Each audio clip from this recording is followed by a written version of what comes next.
He was just 7 years old when he heard a piano for the first time. It came from an old television set in the corner of their small apartment. His mother had fallen asleep on the couch after another long day at work, and he was sitting on the floor, flipping through channels, when he stopped on a concert. A man in a black suit was playing the piano on a big stage. The music was unlike anything the boy had ever heard. It was sad and beautiful at the same time. It made his chest feel tight, like he wanted to cry but did not know why. He sat there for almost an hour, not moving, not blinking, just listening. When the concert ended, he looked down at his own small hands and wiggled his fingers. He wondered what it would feel like to create something so beautiful. But pianos cost money, lessons cost money, and money was something his family did not have. His mother worked 2 jobs just to pay the rent. His father had left before he was born, and there were no grandparents or relatives to help. It was just the two of them in a tiny apartment on the 3rd floor of an old building where the elevator never worked, and the hallway always smelled like cigarette smoke. The boy shared a room with boxes of old clothes his mother planned to sell someday. His bed was a mattress on the floor, and his desk was a plastic crate turned upside down. He never complained. He saw how tired his mother was when she came home at night. He saw the dark circles under her eyes and the way she counted coins on the kitchen table when she thought he was not looking. He knew better than to ask for things they could not afford. So he kept his dream to himself. But the dream did not go away. It grew stronger every day. At school, when other kids talked about video games and sports, he stayed quiet. When they ran around the playground during recess, he sat alone on a bench, tapping his fingers on his knees like he was playing an invisible piano. The other kids thought he was strange. Some of them made fun of him for it. "What are you doing?" they would ask, laughing. "Nothing," he would say, putting his hands in his pockets. He learned early that it was easier to hide than to explain. When he was 9 years old, something changed. A new community center opened a few blocks from his apartment. It was a small building with chipped paint and old furniture, but to the kids in the neighborhood, it felt like a palace. There were books, board games, a small basketball court outside, and most importantly, there was a computer room where kids could use the internet for free. But the boy did not care about any of that. What caught his attention was something in the corner of the main hall. It was old and dusty, with a few keys that stuck when you pressed them. But it was real. It was a piano. The first time he saw it, he just stood there, staring. His heart was beating fast. He wanted to touch it, but he was scared someone would yell at him. The community center had rules. You were not supposed to touch things without permission. For 3 days he came to the center and just looked at the piano from across the room. On the 4th day, when the hall was almost empty and no one was watching, he walked over to it slowly. He sat down on the bench. His hands were shaking. He pressed one key. The sound that came out was not perfect. It was a little flat, a little dusty. But to him, it was the most beautiful sound in the world. He pressed another key, then another. He did not know what he was doing.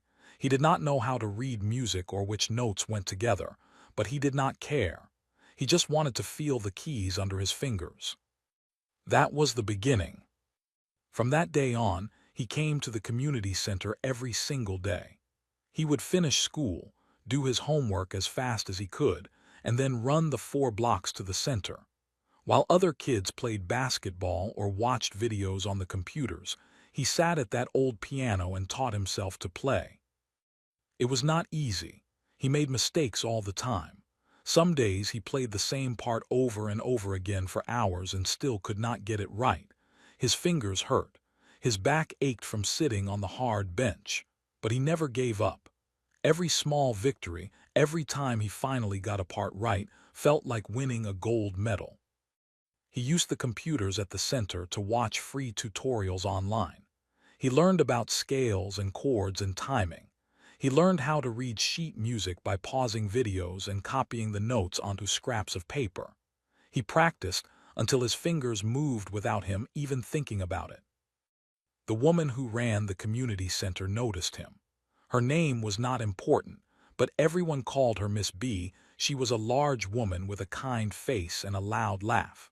She had been running the center for almost 20 years, and she had seen hundreds of kids come and go.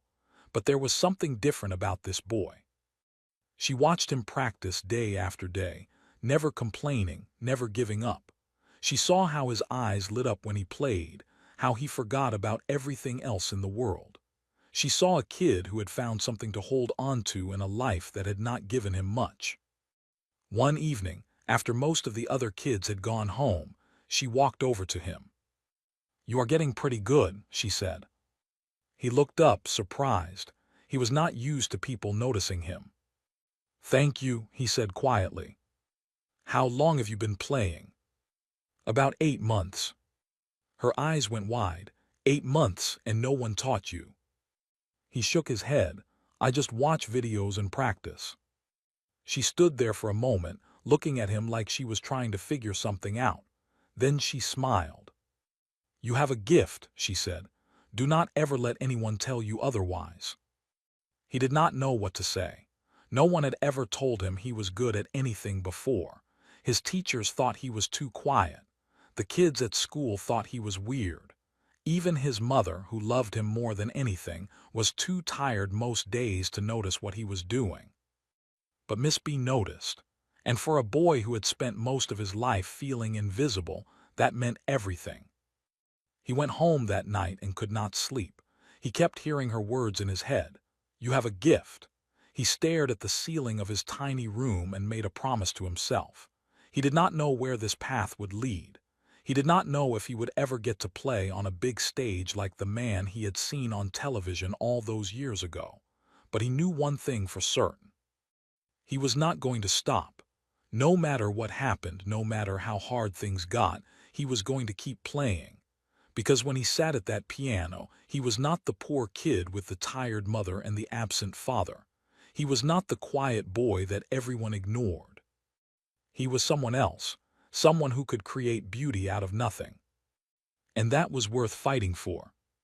3 years passed. The boy was now 12 years old, and he had changed in ways no one could see from the outside. On the outside, he was still the same quiet kid who sat alone at lunch and never raised his hand in class.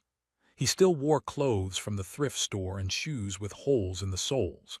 He still walked home alone every day while other kids laughed and joked with their friends. But on the inside, something had shifted. He had a secret, a beautiful, powerful secret that he carried with him everywhere he went. He could play the piano, not just a little bit. He could really play. He had spent over 1,000 hours at that old piano in the community center, and all that practice had turned into something real. His fingers could dance across the keys like they had a mind of their own. He could play songs that made Miss B cry. He could close his eyes and lose himself in the music until the rest of the world disappeared. But he never told anyone at school. He never bragged or showed off. He kept his gift hidden like a treasure buried underground.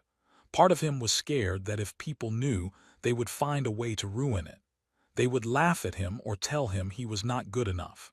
So he stayed quiet and let them think he was nobody. Then one Monday morning, everything changed. He was walking through the school hallway when he saw a bright yellow poster on the wall.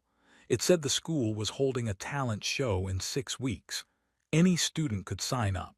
There would be judges and prizes, and the whole school would come to watch. At the bottom of the poster, in big red letters, it said the winner would get a small scholarship for a summer music camp. He stood in front of that poster for a long time. His heart was pounding. A summer music camp. He had dreamed about something like that for years. Real teachers, real pianos, other kids who loved music as much as he did. But it cost money, and money was something he did not have. This scholarship was his only chance. But signing up meant performing in front of everyone. It meant stepping out of the shadows and showing the world who he really was. The thought made his stomach twist into knots. He walked away from the poster that day without writing his name. He walked away the next day too, and the day after that. But every time he passed it, he felt something pulling at him. a voice inside his head that would not be quiet. On Friday, with only 5 weeks left until the show, he finally did it. He waited until the hallway was empty. He looked around to make sure no one was watching.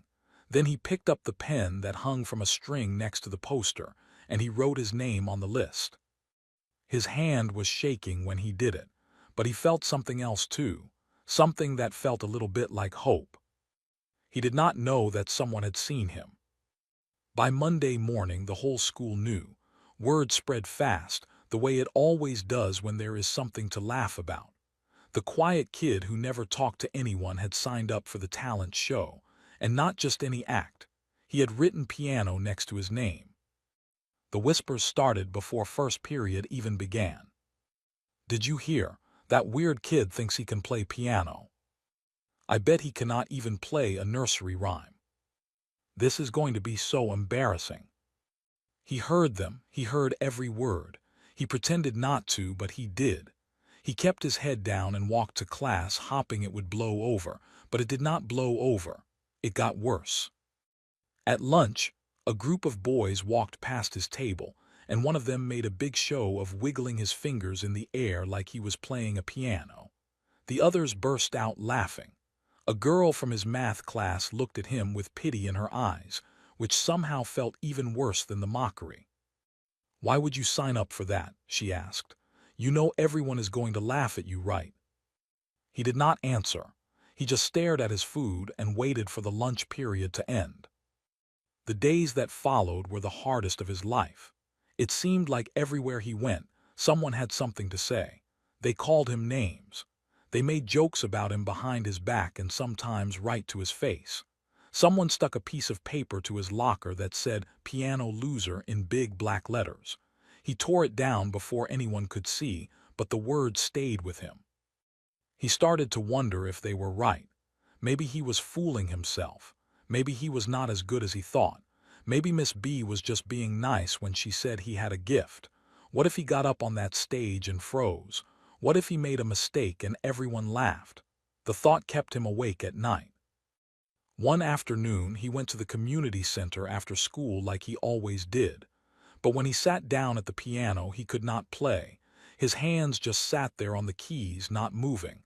All he could hear were the voices in his head, the mean comments, the laughter, the doubt. Miss B found him sitting there 20 minutes later, staring at nothing. "What is wrong?" she asked, sitting down on the bench next to him. He did not want to tell her. He felt ashamed, but something about the way she looked at him made the words come out anyway. He told her about the talent show, about the kids at school, about how scared he was that they were right about him. She listened without interrupting. When he was done, she was quiet for a moment. Then she said something he would never forget. "Let me tell you something about people who laugh at dreamers. They laugh because they are scared. They are scared of people who have the courage to try something they never would. They see something in you that they do not have, and it makes them uncomfortable. So they try to tear you down to make themselves feel better." She put her hand on his shoulder. "But here is the thing. Their laughter cannot stop you.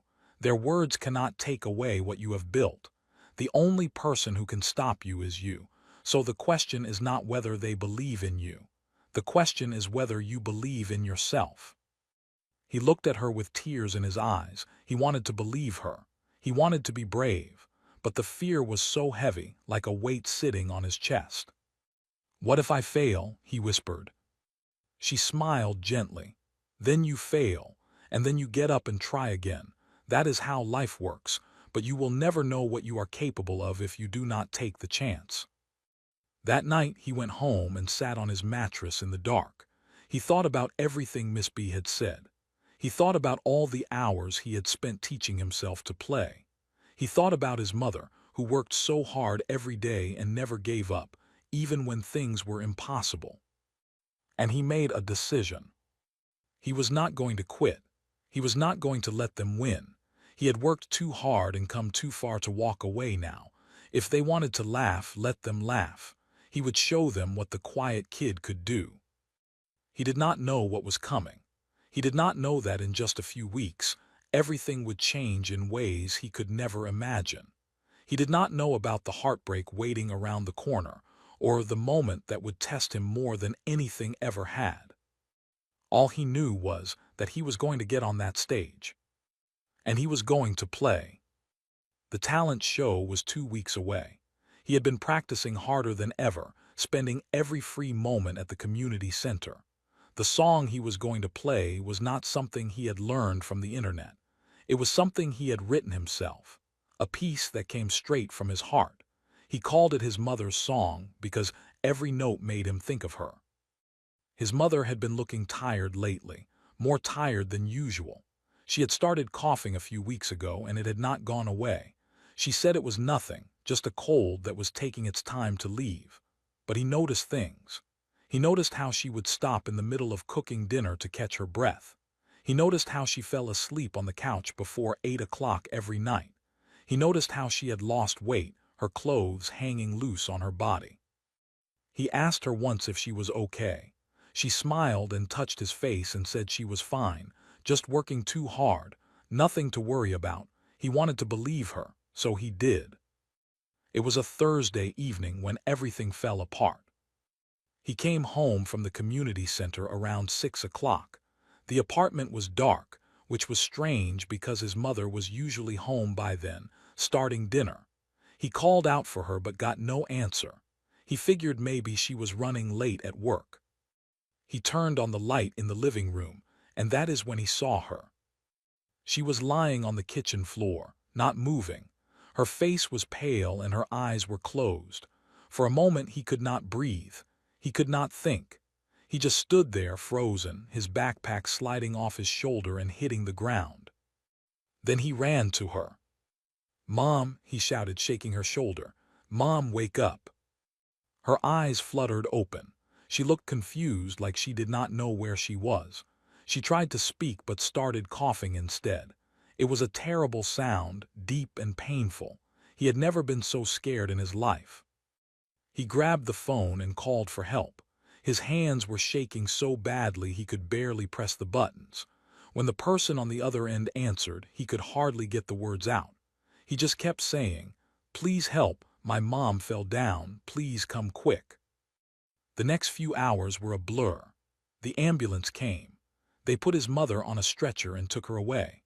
A neighbor he barely knew drove him to the hospital. He sat in the waiting room for what felt like forever, staring at the white walls and the ugly plastic chairs, and the clock that seemed to move slower than any clock he had ever seen. A doctor finally came out to talk to him. She was a kind woman with gentle eyes, and she sat down next to him like she had all the time in the world. She explained that his mother was very sick. Something was wrong inside her body, something that had been growing for a while without anyone knowing. She needed surgery, and even then there were no promises. It was serious, very serious. He did not cry, not then. He just nodded and said okay and thank you and all the things you are supposed to say. But inside, he felt like someone had reached into his chest and ripped out everything that mattered. They let him see her that night. She was lying in a hospital bed, hooked up to machines that beeped and hummed. She looked so small, so fragile, like if he hugged her too tight she might break. She opened her eyes when he sat down next to her. She tried to smile. "Hey, baby," she whispered. Her voice was weak, but it was still her voice. Still the voice that had sung him to sleep when he was little. Still the voice that told him she loved him every single day. "Mom," he said, and his voice cracked. "You are going to be okay. The doctors are going to fix everything." She reached out and took his hand. Her fingers were cold. "I know," she said. "I am not going anywhere. I have to see you grow up. I have to see all the amazing things you are going to do." He could not hold it back anymore. The tears came, running down his face, and he did not try to stop them. He just held her hand and cried. After a while she asked him about the talent show. He had almost forgotten about it. It seemed so small now, so unimportant compared to what was happening. "I do not think I can do it," he said. "I need to be here with you." She squeezed his hand. There was something fierce in her eyes, something he had not seen before. "Listen to me," she said. "You are going to do that show. You have worked so hard for this. You have dreamed about this. And I am going to be right here cheering you on, even if I cannot be in that room." "But Mom—" "No buts," she said firmly. "This is important. You need to do this for yourself and for me. I want to know that my son got up on that stage and showed the world what he can do. That will make me happier than anything." He wanted to argue. He wanted to say that none of it mattered if she was not there. But he saw how much she meant it. He saw that this was not just a request. It was her way of holding on to hope. Her way of believing in a future where everything would be okay. "Okay," he whispered, "I will do it." She smiled, and for a moment she looked like herself again. Like the strong, beautiful woman who had raised him all on her own, who had worked double shifts and skipped meals so he could have what he needed, who had never once complained about how hard her life was. "Play your song," she said. "The one you wrote, play it for me." He nodded. He could not speak anymore. The lump in his throat was too big. He stayed with her until the nurses made him leave. Then he walked home alone through the dark streets, his mind spinning with everything that had happened. The apartment felt empty without her. He sat on the couch where she always sat and stared at the wall. For a long time he did not know what to do. He thought about giving up, forgetting the talent show, forgetting everything. What was the point of any of it if he might lose the only person who had ever loved him? But then he thought about what she said. "Play your song, play it for me." He went to his room and pulled out the sheets of paper where he had written the notes. He looked at them for a long time. This song was everything he felt about her. The gratitude, the love, the fear of losing her. It was all there, hidden in the music. He made a decision. He was going to play that song, not for the scholarship, not to prove the kids at school wrong, not for any of that. He was going to play it for her. Because she believed in him when no one else did. Because she gave him everything and asked for nothing. Because if this was the only way he could tell her how much she meant to him, then he was going to make it count. The talent show was in 12 days. His mother's surgery was in 5. He did not know what the future held. He did not know if she would make it through. He did not know if he would be able to get on that stage without falling apart. But he knew one thing. He was going to try. For her. The day of his mother's surgery came on a cold Tuesday morning. He sat in the hospital waiting room for 7 hours. 7 hours of staring at the floor, counting the tiles, watching other families come and go. 7 hours of praying to anyone who would listen. When the doctor finally came out, he jumped to his feet so fast he almost fell over. The doctor looked tired, but she was smiling. The surgery had gone well. His mother was strong. She was going to need time to recover, but she was going to be okay. He cried right there in the middle of the waiting room. He did not care who saw. The relief was so big it felt like his whole body might float away. They let him see her the next day. She was weak and could barely keep her eyes open, but she was alive. She was alive. He held her hand and told her about the talent show, now just 1 week away.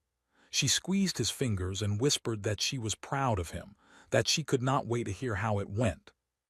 The days that followed were the strangest of his life. He went to school in the morning, visited his mother in the afternoon, and practiced piano at night. He barely slept. He barely ate. But every time he sat down at that old piano in the community center, something took over. The music poured out of him like water from a broken dam.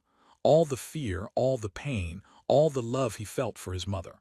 It all went into the song. Miss B watched him practice one evening and did not say a word. When he finished, she just nodded slowly, her eyes wet with tears. "That is the one," she said quietly. "That is the song that is going to change everything." He did not know if she was right. He did not know if anything would change, but he kept practicing anyway. The night of the talent show arrived faster than he expected. One moment he was counting down the days, and the next he was standing backstage in the school auditorium. his heart pounding so loud he could hear it in his ears. The place was packed. It seemed like everyone in the school had come. Students filled the seats, talking and laughing. Parents sat in the back rows with their phones out, ready to record. Teachers lined the walls. The noise was overwhelming. He peeked through the curtain and felt his stomach drop. There were so many people, so many faces, and somewhere out there were the kids who had made fun of him for weeks. The ones who said he could not play, the ones who called him a loser. He thought about running, just walking out the back door and disappearing. No one would even notice. No one would care. But then he thought about his mother, lying in that hospital bed, waiting to hear how it went. He thought about the promise he made to her. He thought about all those years of teaching himself to play, all those hours at the community center, all those nights when music was the only thing that made him feel like he mattered. He was not going to run. The show began. One by one, students took the stage. There were singers and dancers and a kid who did magic tricks. Some were good. Some were not so good. The audience clapped politely for most of them, cheered loudly for a few. Then the announcer called his name. For a moment he could not move. His legs felt like they were made of stone, but somehow he forced himself to walk. He pushed through the curtain and stepped onto the stage. The lights were bright, so bright he could barely see the audience, but he could hear them. He heard the whispers start almost immediately. He heard someone laugh. He heard a voice say, "This is going to be funny." He walked to the piano. It was a real piano, much nicer than the one at the community center, black and shiny and perfect. He sat down on the bench and looked out at the crowd. His hands were trembling. A few more laughs. Someone in the middle section made a joke to their friend. He could not hear what they said, but he saw them pointing at him. He closed his eyes. He thought about his mother. He pictured her face, her smile, the way she looked at him like he was the most important person in the world. He thought about all the sacrifices she had made for him, all the meals she skipped, all the nights she came home exhausted but still asked about his day. He placed his fingers on the keys, and he began to play. The first notes were soft, gentle, like a whisper. The auditorium went quiet, not because they were impressed, but because they were waiting for him to mess up, waiting for the moment they could laugh. But that moment did not come. The music grew. It swelled and rose, filling every corner of the room. His fingers moved across the keys with a certainty he had never felt before. He was not thinking anymore. He was not worried about the crowd or the judges or the kids who hated him. He was somewhere else entirely. Somewhere the music took him. The song told a story. It started with sadness, the low notes heavy and slow, like the weight he had carried his whole life. Then it shifted, growing lighter, more hopeful, like the moment he first touched a piano and felt something awaken inside him. Then came the storm, the middle section where the notes crashed and tumbled like waves, like all the fear and pain of almost losing his mother. And finally it softened again, ending with a melody so tender it felt like a lullaby. Like a son saying thank you to the woman who gave him everything. He played for 4 minutes and 32 seconds. He did not know that then. He did not know anything except the music. When he played the last note, he let it hang in the air for a moment. Then he lifted his hands from the keys and opened his eyes. The auditorium was silent. He looked out at the crowd and felt his heart stop. Something was wrong. No one was clapping. No one was moving. Had he messed up? Had he done something terrible without realizing it? Then he saw it. People were crying. Not just one or two people. Everywhere he looked, he saw tears. A girl in the front row was wiping her eyes with her sleeve. A group of boys near the back, the same ones who had made fun of him, were sitting completely still, their faces pale. A mother in the crowd had her hand over her mouth, her shoulders shaking. Even some of the teachers had tears running down their cheeks. And then, from somewhere in the middle of the auditorium, one person started to clap. Then another. Then another. And suddenly the whole room was on its feet. The applause was deafening. People were standing up, clapping as hard as they could, some of them still crying. It was like nothing he had ever experienced. The sound washed over him like a wave, and he did not know what to do. He just sat there on the piano bench, frozen, tears streaming down his own face. He had done it. He had actually done it. He looked out at all those faces, the same faces that had mocked him and doubted him and made him feel like nothing. And now they were standing for him, crying for him, seeing him for the first time. But he was not thinking about them. He was thinking about his mother. He wished more than anything that she could have been there, that she could have seen this moment, that she could have heard the music he wrote for her, filling a room full of people who finally understood. He did not know it yet, but she had heard every note. And 200 miles away, in a hospital room with a small television screen, she was crying too. He did not remember walking off the stage.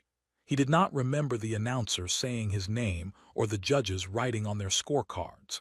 Everything after that last note was a blur of noise and light and faces he could not focus on. What he did remember was Miss B waiting for him backstage. She grabbed him and pulled him into a hug so tight he could barely breathe. She was crying and laughing at the same time, saying things he could not understand through her tears.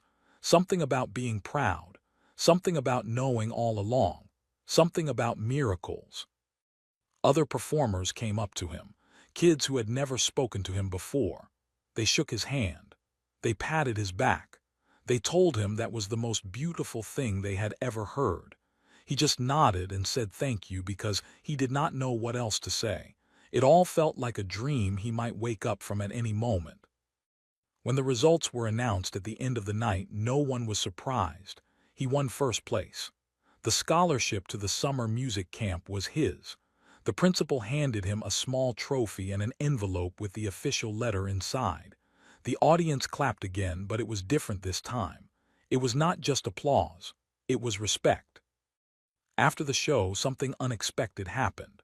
A woman he had never seen before approached him in the hallway. She was well dressed, with kind eyes and a warm smile. She introduced herself as a board member of a music foundation in the city. She had come to the talent show because her niece was performing, but she had stayed because of him. She told him she had never seen anything like what he did on that stage. She asked about his training, his teachers, his background. When he told her he had taught himself using free videos on the internet and an old piano at a community center, she looked at him like she could not believe what she was hearing. Before she left, she gave him her card and told him to call her. She said there might be opportunities for someone with his talent, real opportunities. He held that card in his hand like it was made of gold. But none of that mattered as much as what happened next. He took the bus to the hospital that night. It was late, past visiting hours, but one of the nurses recognized him. She smiled and let him through. She told him his mother had been asking about him all evening. When he walked into her room, she was sitting up in bed. She looked tired and pale, but there was something different about her face, a light in her eyes he had not seen in a long time. "Come here," she said, holding out her arms. He went to her and hugged her gently, careful not to hurt her. She held him for a long time without saying anything. When she finally let go, there were tears on her cheeks. "I saw it," she whispered. "They set up a video call for me. The nurses all watched with me. We saw the whole thing." He stared at her. "You saw it?" She nodded, her lips trembling. "Every second. From the moment you sat down to the moment everyone stood up. I saw it all." He did not know what to say. All this time he thought he was playing for her in spirit, hoping somehow she would feel it. But she had actually been there, not in the room but there, watching, listening, crying along with everyone else. "It was the most beautiful thing I have ever heard," she said. "And I am not just saying that because I am your mother. I mean it. What you did up there, that was special. That was a gift." He sat down on the edge of her bed and took her hand, the same hand that had held his when he was scared as a child, the same hand that had worked so hard to give him everything she could. "I wrote it for you," he said. "Every note, it was all for you." She squeezed his hand and smiled through her tears. "I know, baby, I felt it." They sat together in that small hospital room until the nurses made him leave. He walked home that night under a sky full of stars, feeling like a completely different person than the boy who had walked these same streets just a few months ago. Everything had changed. He had changed. The days that followed were like something out of a movie. Someone had recorded his performance on their phone and posted it online. Within a week, it had been shared thousands of times, then hundreds of thousands. People from all over the country were watching this 12-year-old boy sit down at a piano and make an entire auditorium cry. The comments poured in. People shared their own stories. They talked about their mothers, their struggles, their dreams. They said his music made them feel something they could not put into words. Teachers showed the video in classrooms. News stations picked up the story. The quiet boy who nobody noticed had suddenly become someone people could not stop talking about. The woman from the Music Foundation called him 2 weeks later. She told him the foundation wanted to offer him a full scholarship to one of the best music schools in the country. Not just for the summer, for years. They would pay for everything. Tuition, supplies, even a new piano for his apartment so he could practice at home. When he told his mother, she cried again. But this time they were happy tears, the happiest tears he had ever seen. His mother came home from the hospital a month later. She was still weak, still recovering, but she was home. The first thing she did was sit on the couch and ask him to play something for her. He sat down at the brand new piano that had been delivered just days before, a beautiful instrument that made the one at the community center look like a toy. He played her song again, the one he had performed at the talent show. She closed her eyes and listened, a peaceful smile on her face. He went on to do great things. He attended the music school and graduated at the top of his class. He performed in concert halls and auditoriums far bigger than that school gymnasium. He met other musicians, learned from master teachers, and composed pieces that touched people all over the world. But no matter how far he went or how famous he became, he never forgot where he came from. He never forgot the old piano at the community center or the woman who ran it. He never forgot the cold nights in that tiny apartment or the mother who gave up everything so he could have a chance. Years later, a journalist asked him what kept him going through all the hard times. The mockery, the poverty, the fear of losing his mother. How did he find the strength to keep playing? He thought about it for a moment, then he smiled. "Music gave me a voice when I had none," he said. "It let me say things I could never put into words, and my mother gave me a reason to use it. She believed in me before anyone else did, before I even believed in myself. Everything I am, everything I have done, it all started with her." He paused and looked out the window, his eyes distant, remembering. "People ask me why I play the piano. The answer is simple. I play because a little boy once heard music on an old television and wondered what it would feel like to create something beautiful. I play because a tired woman worked 2 jobs so that little boy could have a future. I play because some dreams are worth fighting for, even when the whole world tells you to give up." He turned back to the journalist and smiled softly. "I play because music saved my life, and I hope maybe it can save someone else's too."